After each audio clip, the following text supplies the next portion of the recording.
Salam sejahtera bagi kita semua.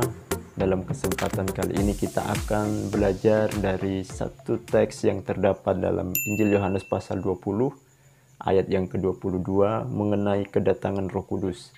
Perikop itu menyebutkan tentang pemberian Roh Kudus kepada para murid, di mana di sana dikatakan, dan sesudah berkata demikian, ia mengembusi mereka dan berkata, terimalah Roh Kudus.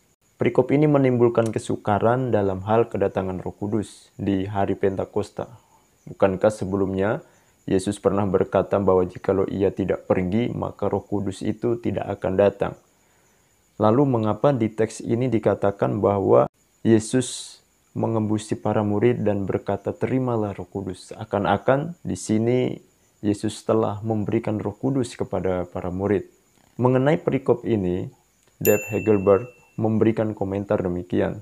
Ia mengutip pernyataan dari Carson, yaitu jika mereka menerima Roh Kudus saat itu, apa yang terjadi dalam Kisah Para Rasul 1 ayat yang ke-8.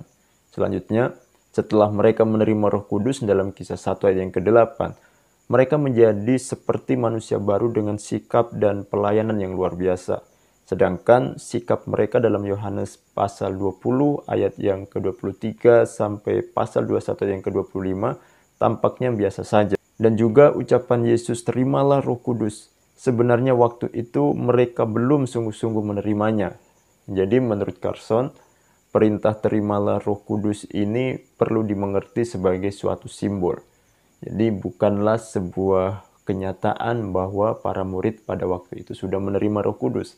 Sementara itu, menurut Dr. David Iman Sentoso, pengembusan Roh Kudus itu adalah tanda awal pencurahan Roh Kudus, yang pada waktu hari Pentakosta, Roh Kudus dicurahkan secara penuh kepada gereja dan bukan hanya kepada beberapa orang saja.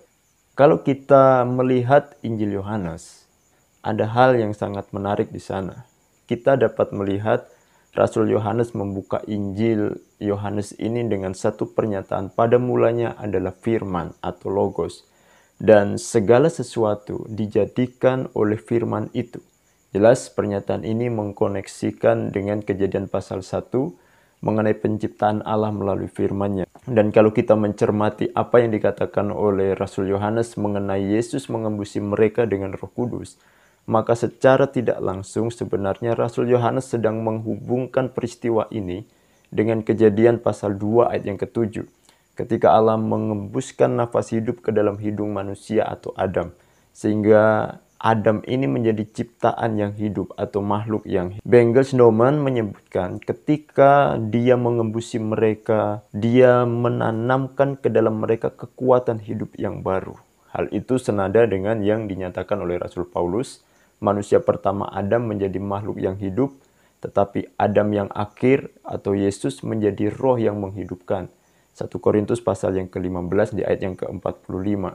Hal yang dapat kita pelajari dari perikop ini, bahwa Tuhan Yesus akan memperlengkapi orang percaya dengan Roh Kudus, agar mereka dapat menjadi saksi.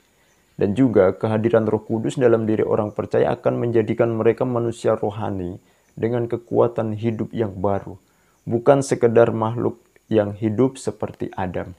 Inilah kebenaran yang dapat kita pelajari mengenai pemberian Roh Kudus. Kiranya hal ini dapat menjadi berkat bagi kita.